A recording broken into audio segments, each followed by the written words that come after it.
know that enthusiasm is contagious? Try today to be the most enthusiastic person that you know.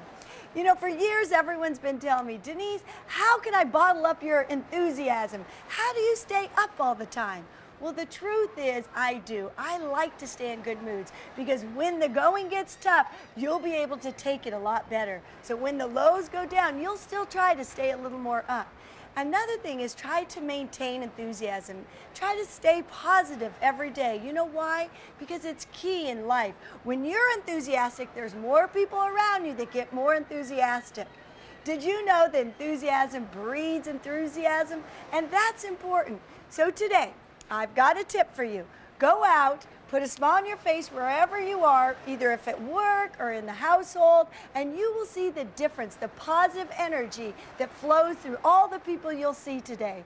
So today, go out and make it a great day.